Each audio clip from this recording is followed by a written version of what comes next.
Bonjour à tous, j'espère que ça va, mais en tout cas ça va. Vous me voyez comme ça au matin, il est actuellement 6h30, je vais déjeuner. Voilà, ma soeur est revenue dans le nord, et donc elle a mis son réveil à sonner et tout ça, pour qu'on se lève. Mais je sais pas où on va. C'est une surprise pour mon anniversaire qui était hier, donc le 12. Et là je sais pas où on va. Et il y a ma mère en descendant qui me dit t'es prêt à aller faire les manèges et tout. Et les parcs d'attractions sont fermés, je sais qu'en Belgique ils auraient ouvert.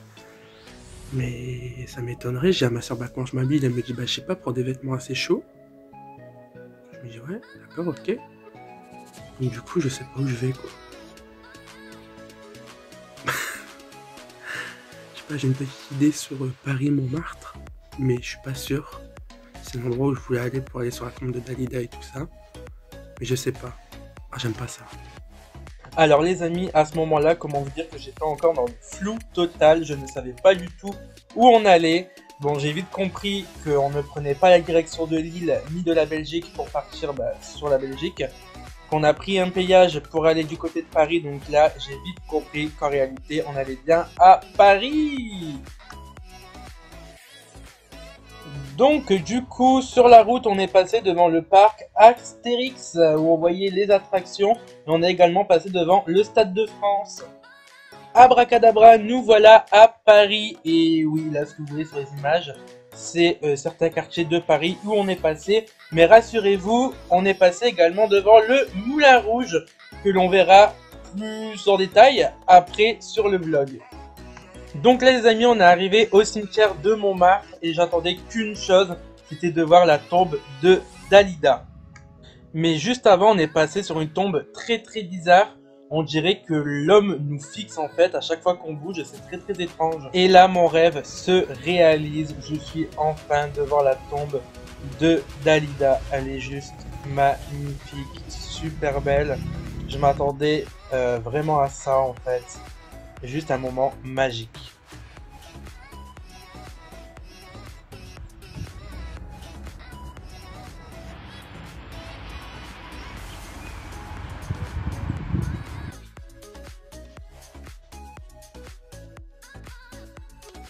Ensuite, on a continué à se balader dans le cimetière et là, on est tombé sur la tombe de Michel Berger et de France Gall. C'est pareil, elle est originale, tout en vert. Je vous mets une photo juste maintenant. Elle est vraiment originale.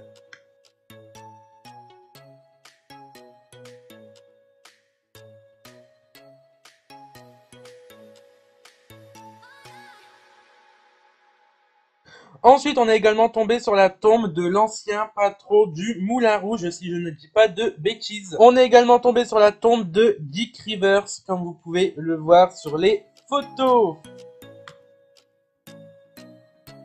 Je vous mets également d'autres photos des autres tombes que nous avons vues au cimetière de Montmartre. Il faut savoir que le cimetière de Montmartre est très grand et celui qu'on a fait l'après-midi du Père Lachaise est encore beaucoup plus grand. Et là, franchement, c'est vraiment que les gros monuments que je vous mets. Vraiment, parfois des monuments de malades, quoi. Ils sont vraiment grands. C'est bizarre de parler comme ça des cimetières. Il y en a qui font peur, on va pas se mentir. Ils sont tellement vieux, il y en a qui sont délabrés, tout défoncés. Mais franchement, c'est hyper enrichissant parce que à la fois on découvre des personnes qui sont décédées depuis vraiment pas mal d'années et on s'intéresse à eux, on regarde sur internet qui c'est, etc., on apprend des choses sur eux, qui c'était, où ils ont vécu, ce qu'ils ont fait dans la vie et franchement c'est hyper enrichissant. Les amis, ensuite, une fois le cimetière de Montmartre fini, on a été au Moulin Rouge qui est juste à côté, donc faire des photos devant. Et franchement, c'est pareil, c'est un monument très grand. Je le pensais pas comme ça, je le voyais beaucoup plus coloré et tout ça. Après, c'est vrai qu'on était de journée, donc ça change.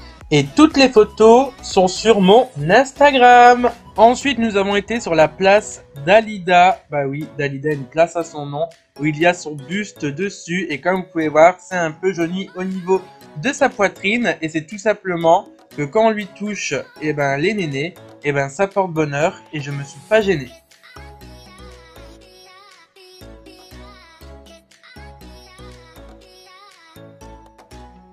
Et là, c'est le restaurant où Dalida se rendait très régulièrement pour manger qui se trouve juste à côté de sa maison. Et à quelques mètres de la place d'Alida rue d'Orchamps, nous arrivons devant sa maison, le 11 bis. Et franchement, c'est une maison juste magnifique, comme vous pouvez le voir sur les photos. Et c'est pareil, vous pouvez trouver des photos sur mon Instagram. Je vous laisse aller liker tout ça, les amis. Et là, nous arrivons au Sacré-Cœur où un monsieur jouait de l'accordéon. Et comme on est généreux, on lui a donné une petite pièce.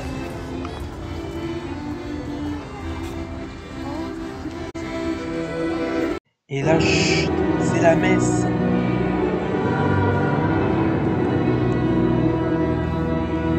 Et là, les amis, regardez la vue qu'on a du Sacré-Cœur. Et tout au bout, on voit la Tour Eiffel. Regardez. Ensuite, nous sommes repartis. Et là, sur la route, nous avons croisé Notre-Dame, toujours en reconstruction. Nous avons pris également le rond-point de l'Arc de Triomphe, qui est un rond-point juste monumental. On ne sait pas où se placer. On s'est mis en plein milieu plus roulé parce que même le GPS ne savait pas. Ils nous ont dit mettez-vous sur l'une des voies et tournez, sur laquelle on ne sait pas, mais on a été, on s'en fout, on a klaxonné.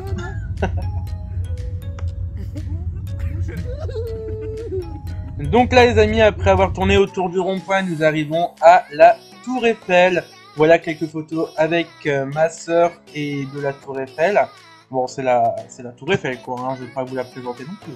Les amis, après avoir fait une balade autour de la Tour Eiffel, je vous remets une photo de l'Arc de Triomphe parce que j'ai pas de photo du KFC où on a été mangé. Tout simplement pour vous dire qu'on a été mangé au KFC juste avant d'aller au cimetière du Père-Lachaise voir tous les autres stars. Ensuite, nous voilà au cimetière du Père-Lachaise devant la tombe de Henri Salvador. Et juste derrière, nous avons la grande chanteuse Edith Piaf. Voilà quelques photos de sa tombe. Nous avons vu également la tombe de Alain Bashung. Voilà.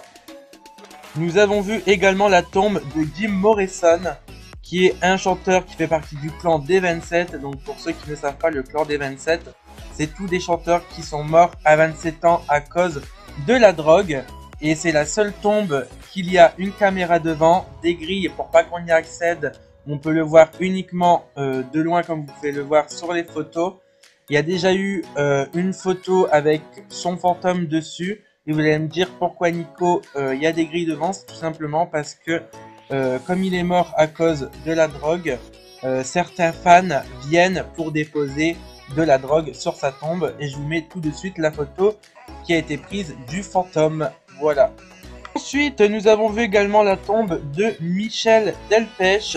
Et les amis, je vous mets des photos des autres tombes de gens célèbres qu'on a trouvées. Je vais pas tous vous les dire parce que sinon ça va être trop long. Je vous mets juste les photos, vous ferez sur pause et vous ferez des recherches si jamais vous voulez savoir c'est qui.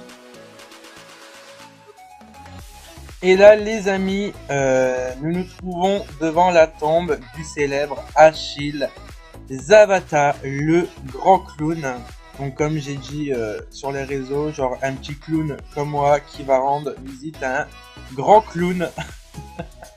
Voilà, donc ça faisait deux clowns ensemble. Hein, donc, voilà. Et là les amis, nous nous trouvons devant la tombe d'une personne qui n'est pas encore morte. Vous allez dire, mais Nico, t'es chelou. Ouais, il y a sa statue, elle a son emplacement, elle a tout. Mais tout simplement, elle n'est pas encore dedans. Et c'est un peu la statue mystérieuse parce que il n'y a strictement personne qui sait c'est qui va être enterré là. Donc c'est le suspense. Donc là les amis, je vous mets une série de photos que j'ai tirées aux deux cimetières, donc au cimetière de Montmartre et au cimetière du Père-Lachaise. Donc les photos sont mélangées, je vais pas vous le cacher. Donc voilà, tout simplement, je vous laisse regarder parce qu'il y a quelques monuments qui sont quand même assez spéciaux, assez spéciaux, je sais plus comment on dit, bref. Il y a des tombes qui sortent de l'ordinaire et tout ça, comme vous pouvez voir sur les photos. J'ai pris vraiment les tombes qui sortent du commun, en fait, qu'on n'a pas l'habitude de voir. C'est bizarre de parler comme ça d'un cimetière. J'ai l'impression de parler de quelqu'un, genre tu sors du commun, non, mais c'est bizarre, genre.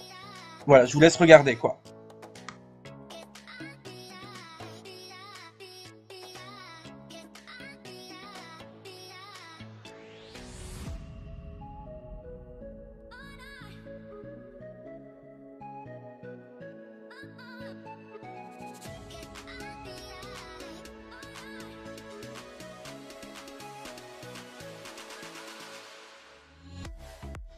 Donc voilà une petite vidéo du cimetière du Père-Lachaise, si je me trompe pas. Et j'ai oublié de vous dire, nous sommes également passés devant le Lido tout à l'heure, quand nous avons longé l'avenue des Champs-Élysées. Donc les amis, voilà, truc de malade. Je m'attendais pas du tout, je me suis retrouvé à Paris, à Montmartre, pour aller voir la tombe de Dalida, la place Dalida, sa maison. On a été aussi au cimetière du Père-Lachaise, je sais pas si ça se prononce comme ça, pour aller voir toutes les autres célébrités aussi. On a été au Moulin Rouge, on a... désolé si ce vlog était un peu bizarre, s'il y avait des photos, des vidéos et tout ça de mélanger, mais franchement, je voulais vous faire un super vlog. Le truc c'est que comme je savais pas où on allait, j'avais pas pris tout le matos nécessaire pour faire un bon vlog. Donc j'ai fait ça avec mon téléphone, c'est pour ça qu'il y a des photos, des vidéos mélangées et tout ça. J'espère qu'il vous aura plu en tout cas. Moi franchement ça m'a hyper touché d'aller... Comme vous savez je suis un grand fan de Dalida. Et d'aller vraiment là sur sa tombe, d'aller voir sa maison, j'ai marché où elle a marché et tout quoi. Ça fait bizarre. J'ai dit, ah, elle a marché là, quoi. Elle est passée là, elle a touché cette poignée que j'ai touchée. Voilà, ça fait bizarre. Donc voilà les amis, franchement c'était un petit choc et franchement j'ai voulu profiter de la journée à fond. C'est pour ça aussi que j'ai pas fait de super vidéo et tout. Déjà j'avais pas le matos et puis franchement j'avais pas non plus l'envie de faire de filmer à longueur de temps parce que moi-même je savais pas les surprises qui m'attendaient en fait. Donc voilà, je pouvais pas prévoir. Donc voilà, j'espère en tout cas que ce petit vlog vous aura plu. Je suis éclaté. Hier pour mon anniversaire, ma soeur m'a offert ce vinyle de Dalida avec un poster dedans. Attendez, je vais vous montrer. Hop. On a également mangé à KFC, si ça vous intéresse. Hop, regardez. Hop, ici, là. On adore. Donc, je vais trouver une place pour l'accrocher. Voilà. Franchement, qu'hier, on m'offre ça. J'ai le nouveau qui va arriver aussi. Ma belle-sœur m'a acheté le nouveau vinyle. Franchement, ça fait hyper bizarre, vraiment, d'avoir marché là-bas où elle a marché et tout. Ça fait quelque chose, quand même. Je vais pas vous mentir. Et donc, voilà. En tout cas, j'espère que ce petit vlog vous aura plu. On se dit à très bientôt pour une prochaine vidéo. N'oublie pas de liker et de t'abonner. Bidou bidou.